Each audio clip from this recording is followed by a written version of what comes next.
rolling.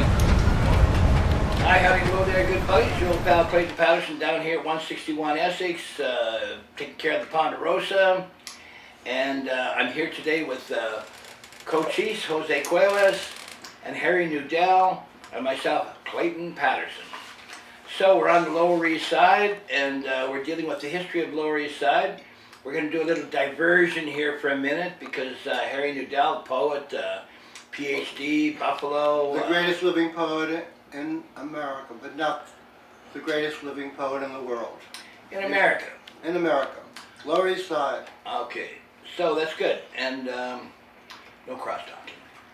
So, but anyway, it's going to be an exciting day. And to start this off, we're going to have Harry is going to tell us a little bit about Ted Jones. Now, did you know Ted Jones? I knew Ted Jones very well. Now that I realize it years later, 40 years later, I was one of the closest friends he ever had. Ted Jones was the beating heart of the beat movement. He was in every magazine. He was in Life magazine. He started Rent-A-Beatnik.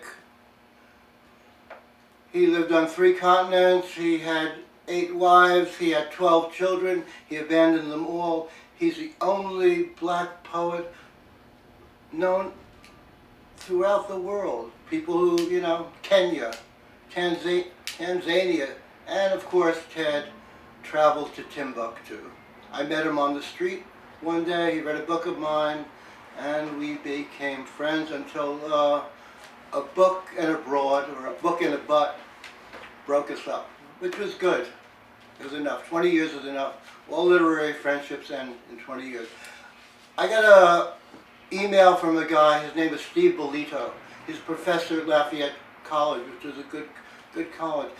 He had become the expert on beat literature. He wrote 3 books on it, published by Cambridge University Press, which isn't NYU, which is Cambridge University Press, one of the great presses of the world.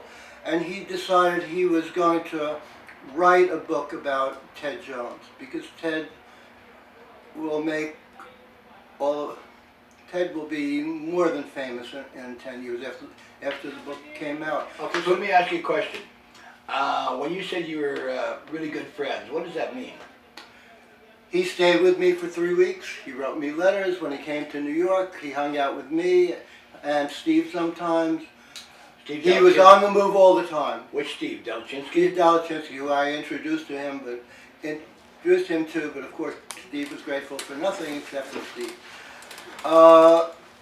Since he was on the move all the time, and I knew he really moved, he needed a place to stay. He stayed with me. He stayed with another friend. We always got along. We were, we were black and white brothers, what can I say? And so the guy comes, I talked to him for 2 hours. He's kind of stunned because he spent weeks in the archives at Berkeley looking at Ted's writing and talking to other people who never knew Ted. Is that where his archives ended up in Berkeley University? It ended up in Berkeley when he sold them. There's some in Delaware. There are also some at the, I think New York Public Library has some. Ted was an accumulator of archives. He had no visible means of support, so he figured if he wrote enough stuff down and he was busy enough, he could sell an archive every 15 years, which would let him go on. Anyway, the guy talks to me for about 2 hours. Since I talk very quickly and I don't explain anything, he's a little dizzy by the time I'm through with him. So we go out to lunch, and we come back, and I like him. He's straight up, and he's interested, smart and interesting, and a real academic. He's interested in the subject, which is pretty amazing. So I show him some other stuff that I have that I actually was trying to sell for $100 grand, and he says maybe he'll buy it, but I doubt it. Anyway, I take out a letter, an aerogram. I don't know if you know what aerograms are. They're this thin little piece of paper that folds, so you can get a lot of words in it. I mean, it was Ted's good means of communication, because every penny counted. Anyway, he starts reading the letter. I haven't seen the letter in 40 years. And his eyes pop open. it's like a strange thing. You look at a guy, it's not like he's seen a miracle, but he's seen something that he did not expect.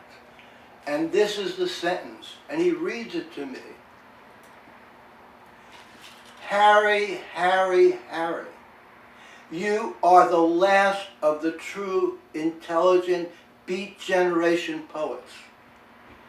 Now this knocks out the guy, and it also knocks out me, because if I knew I was the last of the Beat Generation poets, I would have made a lot more money in my life.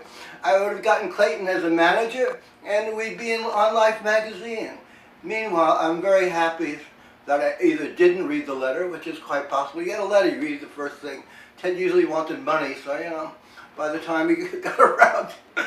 You know, you put me in that position, you might be on life support. All right, I could be in life support. I don't care. I'm on life support anyway. All right. My wife died a couple of months ago, and here's the poem. I walked up First Avenue and down Second. I saw hundreds of faces. None of them was yours.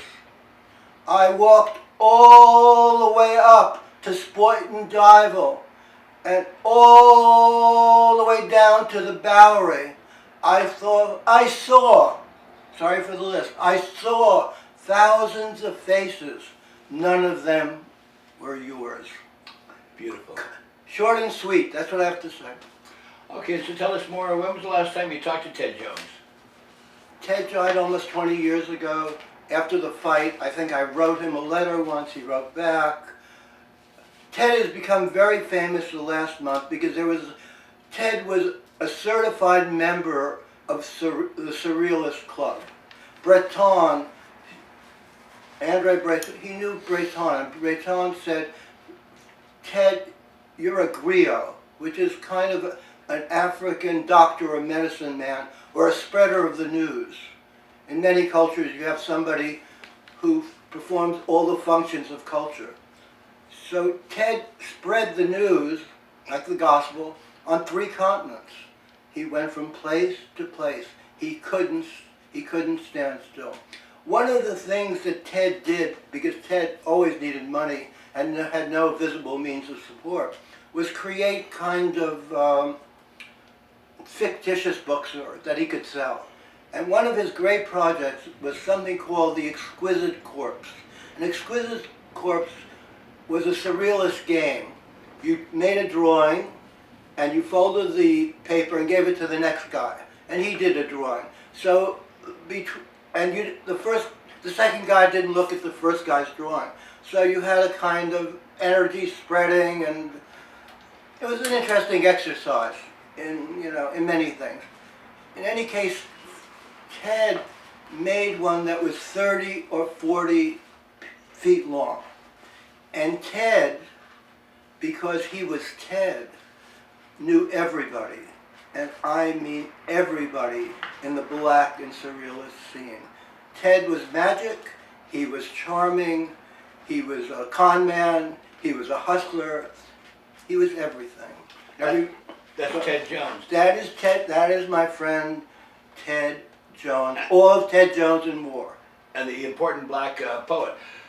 So... he was more than a poet. When did he die?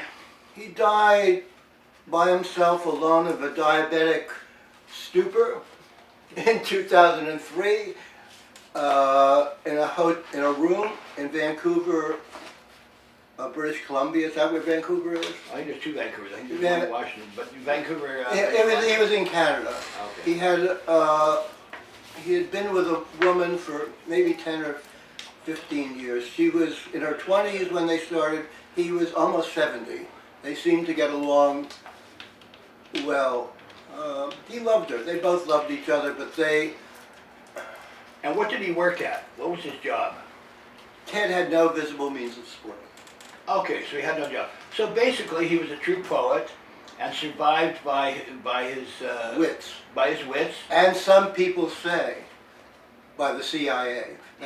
Because he had no visible means of support. Well, that doesn't matter. I mean, he did it by... He did it by his wits. He did it by his wits. He lived by his wits. Right. And the CIA had no reason to be involved in him. Well, so the CIA had many reasons to send him to Africa, and to do many things. But that's another, we're gonna skip that because I I don't hope know, and that's just a rumor. Yeah, so let's not get I don't know anything about that. Let's talk about what you know. Let's stay away from the rumors. Yes. We don't want to be tainting people's All right. history by people's rumors. When the Met this year had a surrealist show, the hit of the show was The Exquisite Corpse. It was in the Times. It was on the BBC. When the show then moved to the Tate, I think, the same thing happened. Everybody was fascinated by this object that he had created. And it's the perfect object for him. He knew everybody, he hustled everybody, and he created beauty out of the hustling. Do you know He was sincere. He was a sincere hustler. Do you know how many people were involved in the Exquisite Corpse I'm drawing? I'm sure there's a few hundred from. Well, it's one piece of paper, right? I imagine it's glued and then it's unrolled. Oh, okay. So And the a roll year in that- before, actually, David Hammonds, who is the most well-known black figure in the art scene in New York. He sold a basketball hoop for $13 million. That'll buy a lot of press time or whatever. One of his projects was to unroll the Exquisite Corpse in Portugal when he had a show. So all these confluence of events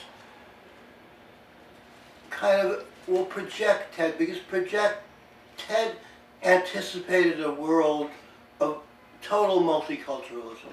He lived on 3 continents easily. He talked to everybody, and he knew everybody. Well, And let me sidetrack here for a moment, because you mentioned Hammond and selling this for what, $13 million? $13 million. Okay. Well, I would take to task that that's enough for a lot of press. I think a person like him doesn't buy press, he gets press because he's important and people come to him. Oh, To of course. suggest that he uses that to Who, somehow... Hammond? It's my turn, we're not cross-talking. All right. So to somehow suggest that he would, get the money and then scheme to make himself press, I'm not in favor of that. I think that, press comes to him no matter what. It's like Ted Jones. Ted Jones does not need money to buy press. So that's... I didn't think that's what I said, but if I did, you were right. Did you know Steve Cannon? I didn't know Steve Cannon.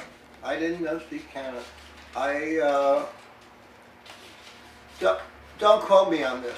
I had one close black and white relationship, and I didn't want to shift sides, whatever.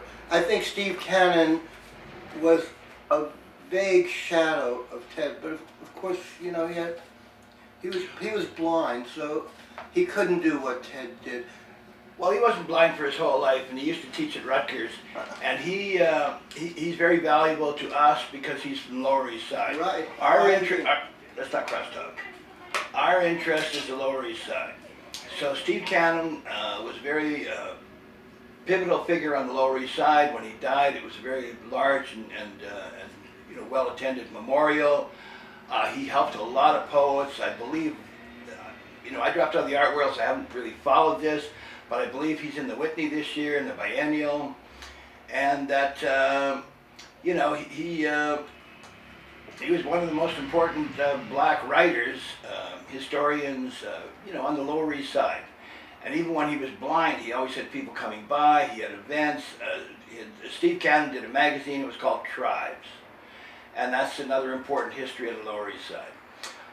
And so here we have sitting here, Cochise, Jose Quiles.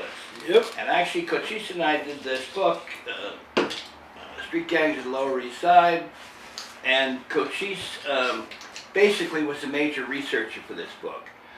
Cochise altogether spent 24 years in jail. His last bit was 18 years. Actually, this book is really important because after he got into jail, we did this book, and I published it, and didn't really have the time or the effort or the inclination to run around and find publishers, so we did it ourselves. And this is the only street gang book of the Lower East Side. And the other thing is, in which I also bring up Steve Cannon, is that Lower East Side is really underappreciated in the the history of New York City. A friend of mine, John Straussbaugh, wanted to do a book on the history of Lower East Side, and he couldn't find a publisher to do it. Yet he did Greenwich Village, World War II, Civil War. Now he's writing about Russian cosmonauts, but nobody was interested in Lower East Side.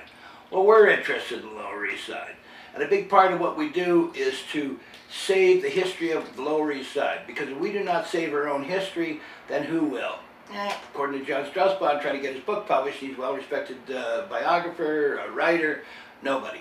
So it's up to us to do that, and that's what we're doing. And Cochise here, if you go to the Bronx, you'll find out lots of stuff about the Savage Skulls and the beginning of hip-hop, but we also had hip-hop down here. We also had street gangs down here. Matter of fact, a number of the street gangs, for example, started off as a street gang and then went over to a motorcycle club, was the Chingalings. And tell us a little history of the Chingalings, Cochise. Well, the Chingalings, basically, if I remember correctly, Chester and the founder, Lackey? no, it'll come to me. Anyway, they founded the Chingaling Nomads, and the Chingaling Nomads used to hang out here on the Lower East Side. They used to hang out with the aliens.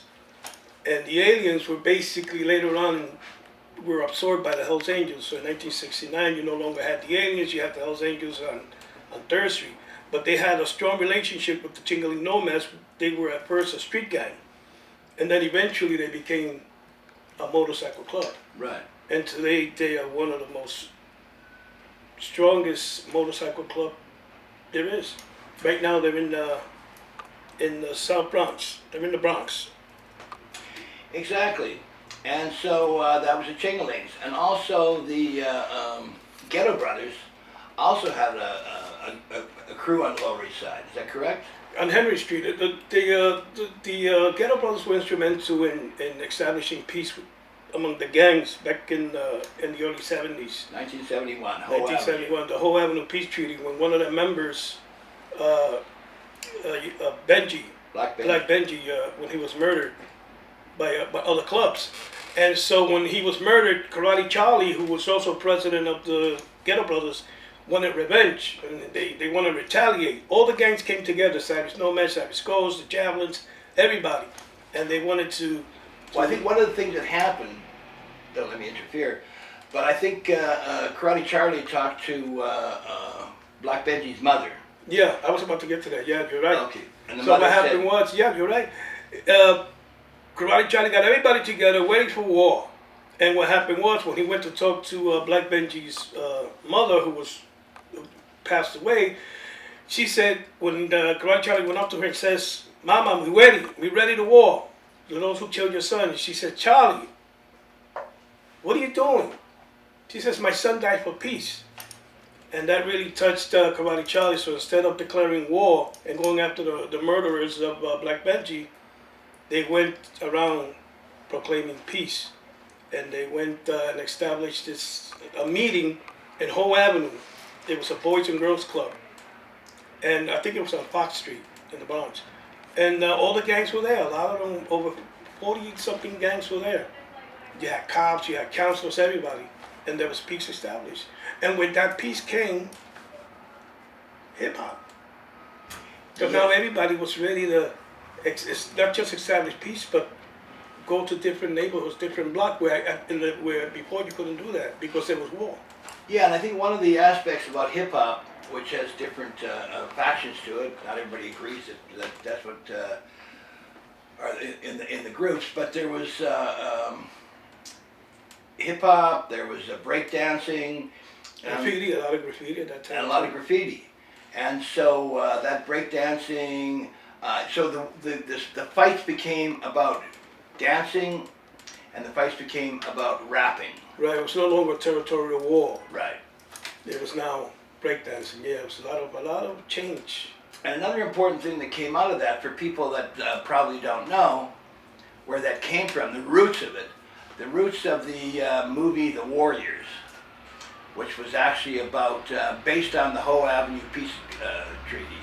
You want to talk a little bit about that? Cyrus was actually in the movie, was the one who portrayed Black Benji. Who was trying to establish peace among the Mongols and the seven immortals in the black space. They were coming together to fight against the Roman kings. But the founder of the Ghetto Brothers, who was Yellow Benji, went and told Black Benji, go over to these guys and tell them no war, it's peace, we want peace. You know, because the Roman kings were the younger version of the Ghetto Brothers. They were young kids. So what happened was when Black Benji went over there, he was murdered. You know, but And actually, there was a person called Julian Veloche, and he did an illustrated novel on Yellow Benji. Yellow Benji had started off as the president of the Ghetto Brothers, but what happened is, Karate Charlie had also been in the Marines. He went AWOL, but he was definitely military trained. And so then what happened is, Yellow Benji turned over the Supreme Presidency to Karate Charlie.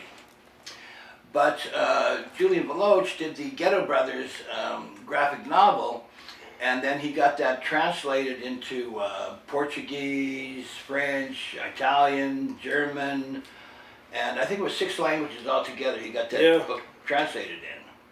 And so you can read about Ghetto Brothers all over the world thanks to Julian Veloche. And then the other thing that happened with Julian was, and I believe Ray Felix helped him, and there was the 40th anniversary of the peace treaty that happened in the Bronx. And so Cochise and I were invited to that. Because of the, the street gang book, but Cochise is as the expert of the street gangs, and of actually this generation. Because Cochise, before he went for the last bit for 18 years in jail, he created the Satan Sinner Nomads, which was an accumulation of people, because they used to hang around on 42nd Street, so they picked up a lot of people from 42nd Street. There was, what was it? From the Bronx. I started recruiting from all over the place, and we used to call them. We used to hang out in Tompkins Square Park, and we used to call them from the Bronx and from Midtown. Yeah, what was the Midtown gang? Brooklyn, the Crazy Bishops. Crazy Bishops. And the Midnight Stalkers. And so we started recruiting from those clubs and from people that wanted to join a gang or a street family. And so I would recruit them in Tompkins Square Park. You know. And actually, Cochise created the colors, which in this case had a top rocker and a bottom rocker, and the top rocker said Satan Sinner Nomads, and the bottom rocker said, or Satan Sinners, and the bottom rocker said Nomads. And then the center design was designed by Cochise. So it looked like a traditional street gang outfit, colors. At the time, in the 60s and 70s, the way they used to dress was with denim jackets, outlaw hats, Jew hats, that they used to steal from the Jews, sorry Harry. No. From the Jews, we used to put red bandanas on them and put studs on them, motorcycle boots. So we were all emulating Hell's Angels and outlaw bikers, but this is the way we were dressing up back in the late 60s and 70s in the streets. And the colors had cut off sleeves. Yeah, denim jackets, cut off sleeves, yeah. And so that was the last street gang in the Lower East Side to wear colors. And then in 1992, Cochise went upstate, but the miracle thing with this, Cochise got out of there. He did 18 to life. You got out. Altogether, it's 24 years because the last, on and off, the last was 18 years because I tried to murder members of my own gang. I stabbed them up and threw them into the East River simply because they wanted to leave the gang. But once you join the Satan Sinners, you can't get out. You know, that was back then. You know, I totally regret that today. You know. And the other thing is, this little book here, another little piece of magic.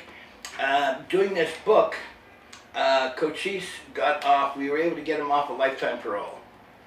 So after we did the book together, Cochise got out of lifetime parole, which is really important, because, you know, parole can go in any kind of different directions in all kinds of different ways, and violations can happen that are real or unreal or whatever. It's just a good web not to be part of.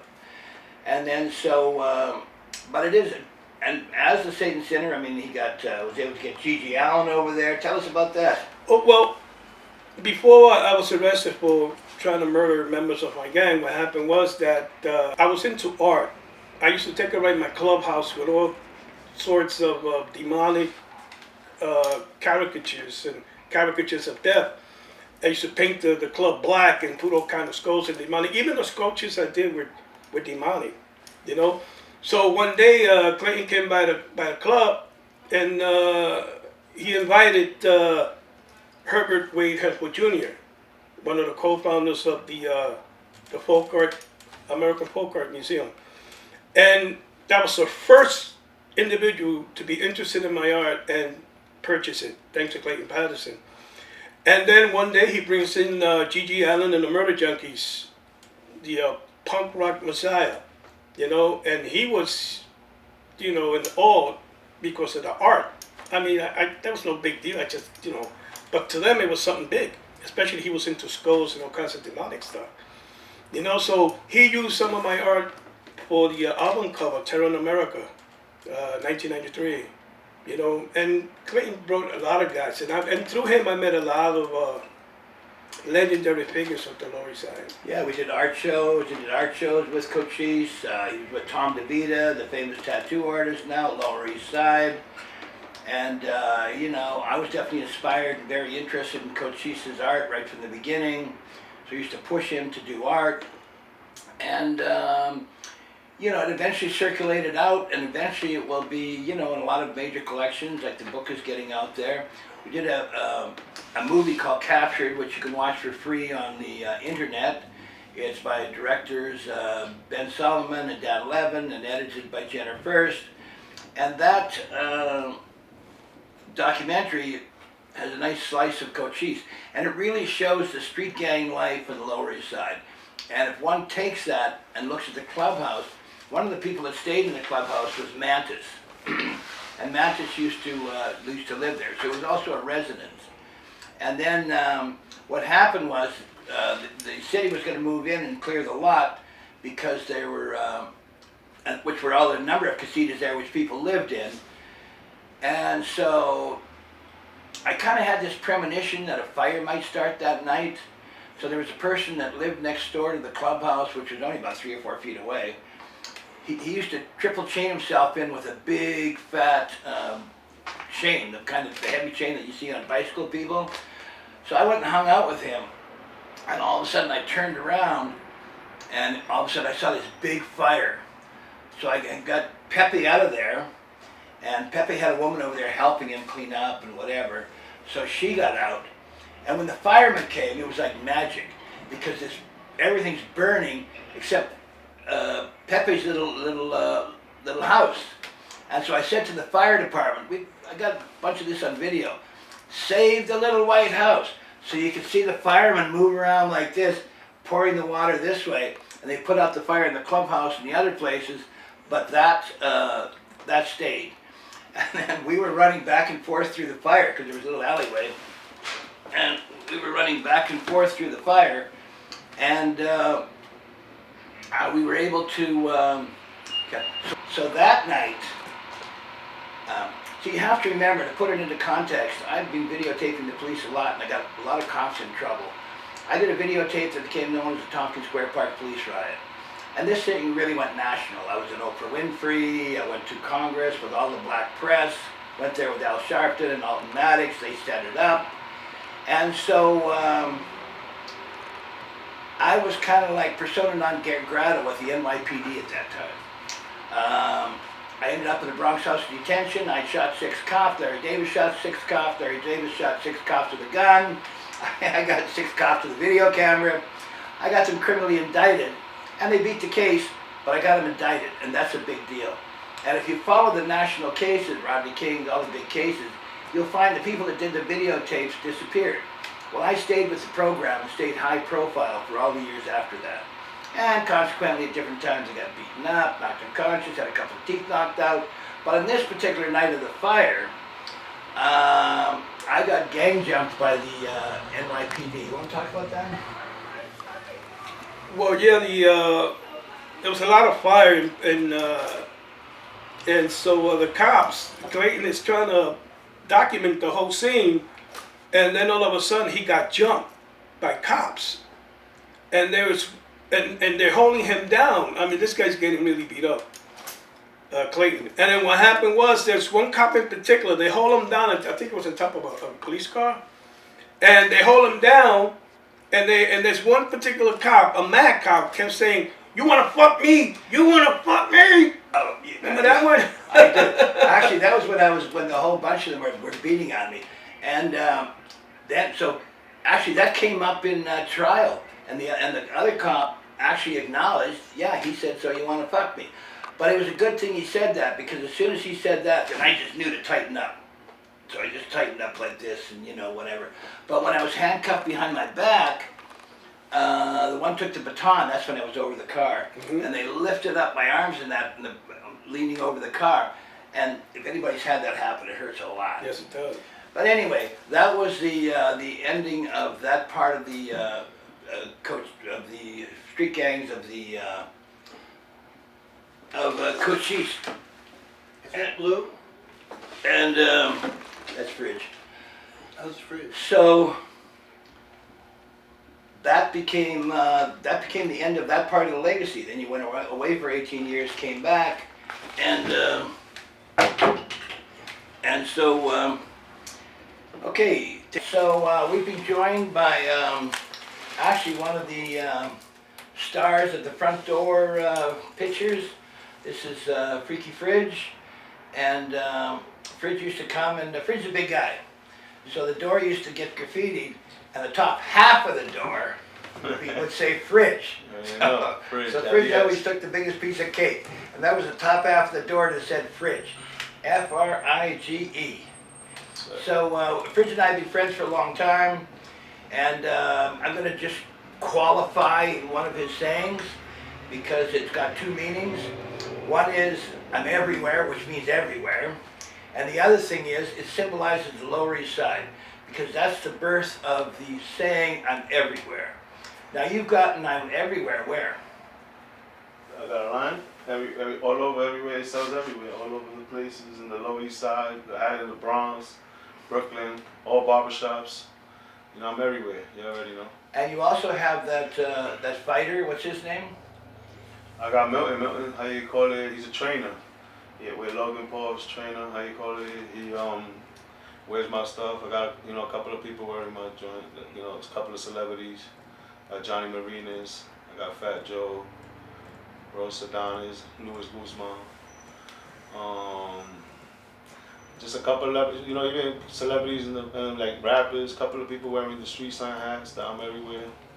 Actually, Fridge was the guy that started the whole street gangs idea, or the whole Street signs. Street signs, because I just thought I'll bring it back, because I know other people had this. I bring it authentic way, the original, the green and white. But everybody made that, because I seen it before. Like I said.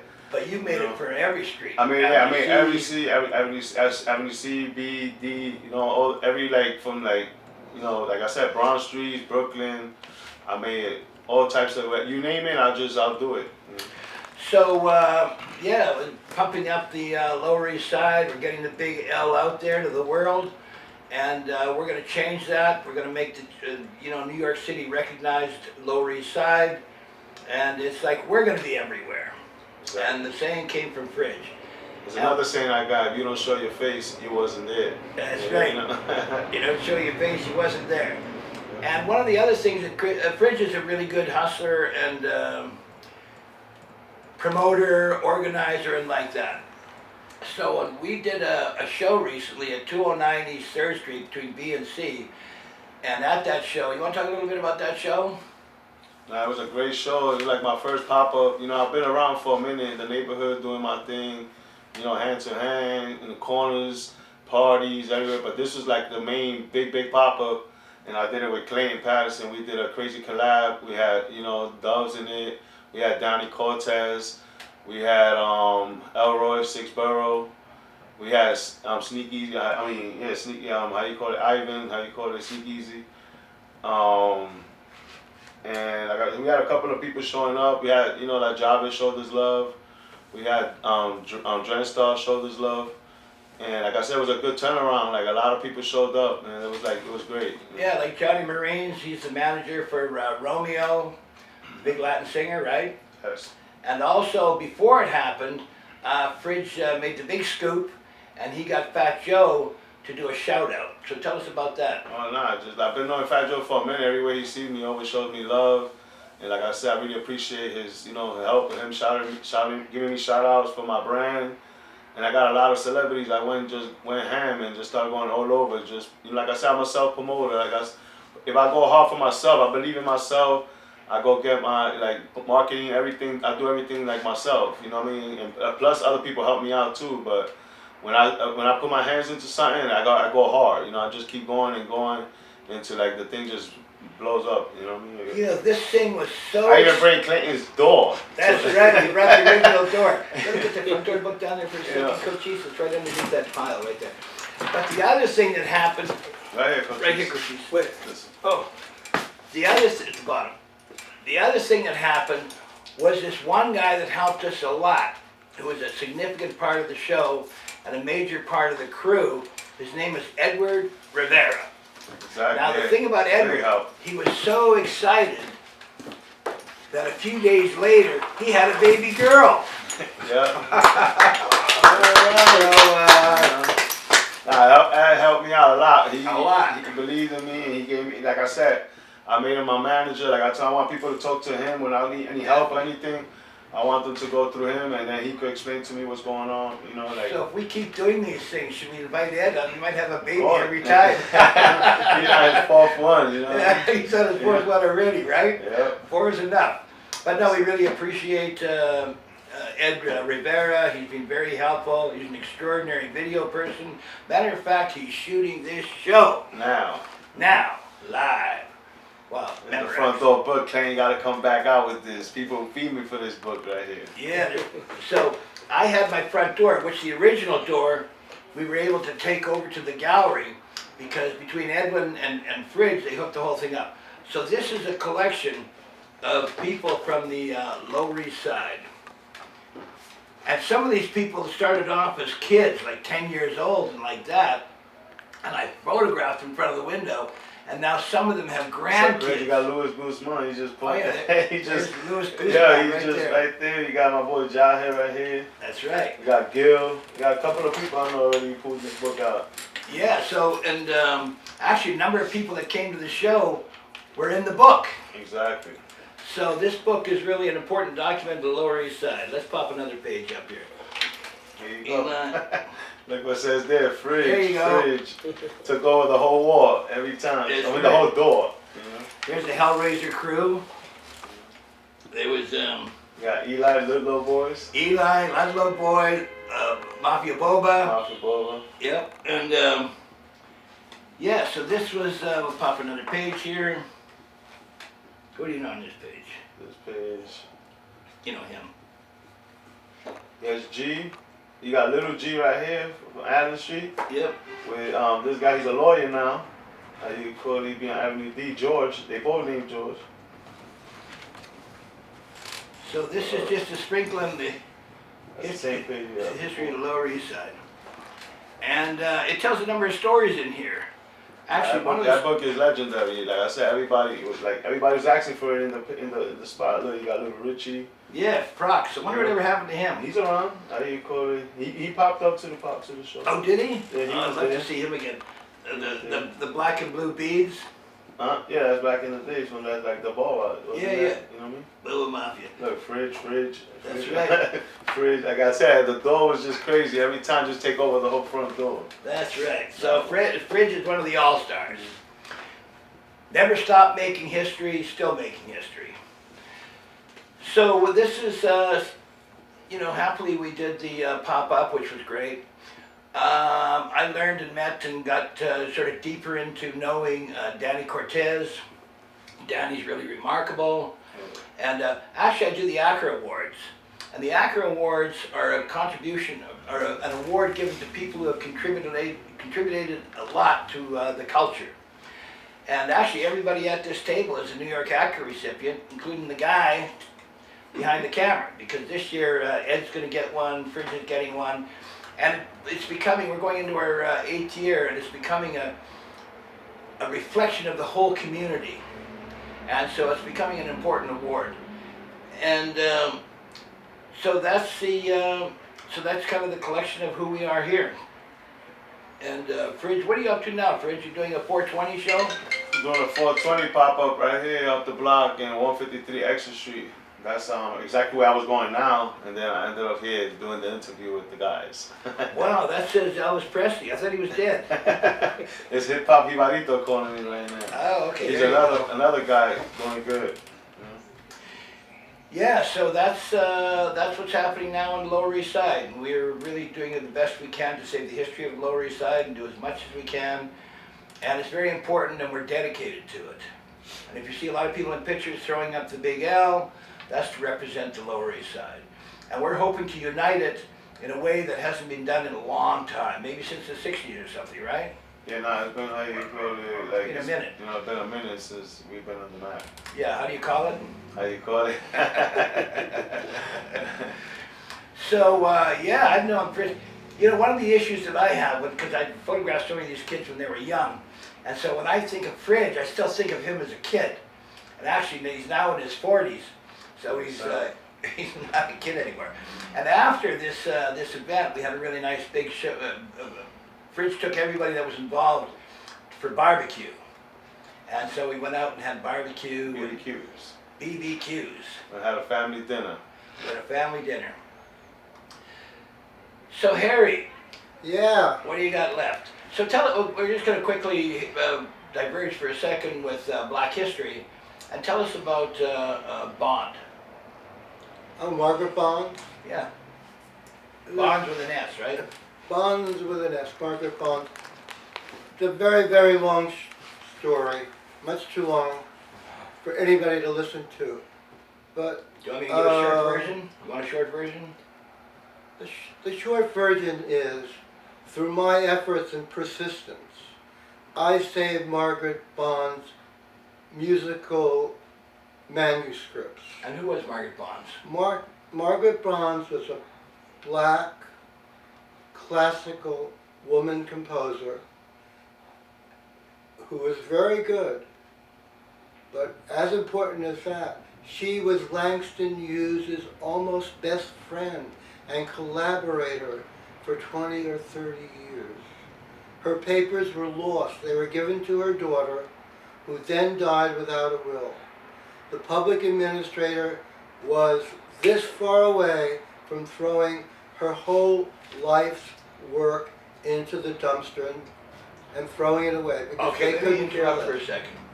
If you die without a will, or without a next of kin or anything like that, the city will come in, they'll scoop up all of your property, and they'll take it down to a place where they have auctions. Is that correct? That's the way it used to. They don't do that anymore. But they did that. That's this what they time. did there. That's yes. what they did. And so what happened is, because she had been a writer and a composer and like that, she had a lot of books and other parts that were important. And this auction went on for 3 days.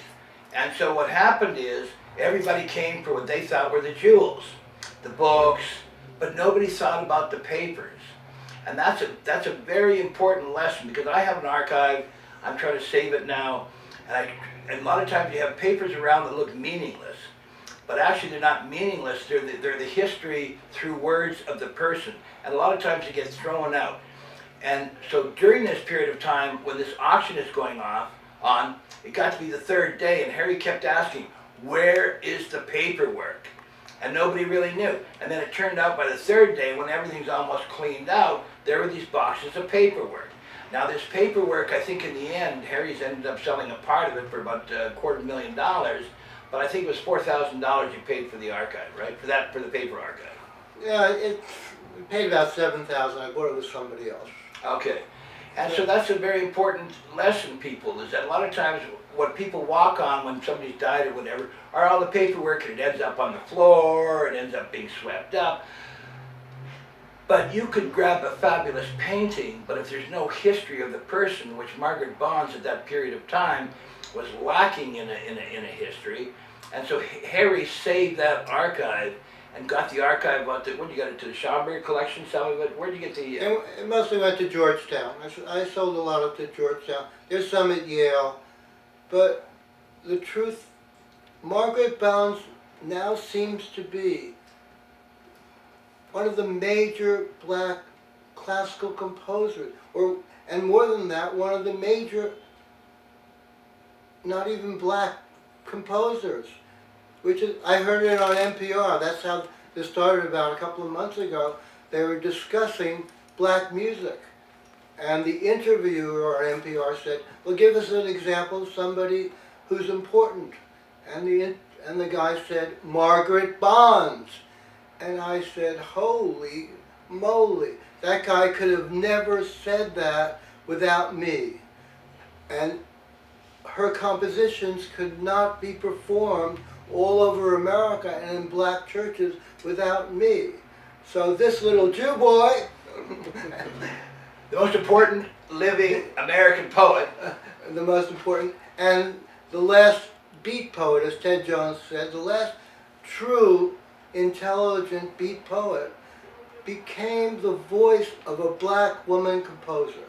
Now, is that something? And it's great. It's great. It is great. Because it's America. Okay, so what we have here is Harry Nudel, the most famous living American poet, and has a PhD in poetry, by the way. So I got to be careful when I speak to Harry. And who was your the person you were under with the poetry? What was his name? His name is Bob Creeley. Bob Creeley. Is And that an important name? most people think he was probably the most important American poet after World War II. A lot of people around here, since we're on the Lower East Side, and Howell seems to be a commercial product around here, think it's Ginsberg. But in the academic world, and for people who read and live through poetry, Bob was more important. He was a great poet, and he was also the most remarkable mind I've ever seen. He could literally talk for 4 or 5 hours in perfect grammatical sentences, and he would never skip a beat. And he could also type that way too. And so what happened is he passed the mantle to Harry. So Harry became the most famous, important American living artist. That said, there's another baton that was passed at the 209 show, the pop-up with Freaky Fridge, and that was the New York Press in the beginning of the 90s. Person Mark Rose did an article about I was the mayor of the Lower East Side. Well, it turns out that we had to pass the torch, and at this pop-up, we passed the torch to Fridge, and Fridge now is the mayor of the Lower East Side. You know, everywhere. So I thought you were supposed to hit me off.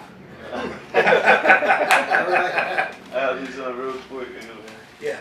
So anyway, that's how that goes. So we're keeping the Lower East Side alive. We're keeping it percolating. We're keeping it popping. Here today we have Cochise, ex-president of the St. Consider Nomads. He dissolved the gang after he went to jail for a few years. We have Harry Nudel, America's greatest living poet. We got myself, Clayton Patterson. Actually, Bourdain called me the documentary godfather of the Lower East Side. So that's the documentary factor. And then we have the mayor. So what do we get? A cigar, a shot of cognac, whatever we want, right? And then we have Edward Rivera, who's our highly skilled technical advisor, production supervisor, Fridge's manager, our friend. And so we're going to wind this up pretty soon. Now when we wind it up, the one thing we have to do is we have to sing Happy Trails, because we always want to end on a happy note. And the amazing thing is, we only know one verse. And the one verse is, Happy trails to you until we meet again. Happy trails to you until we meet again. Okay, from this time until next time, people, this is Clayton Patterson signing off. And the Lower East Side is in the house.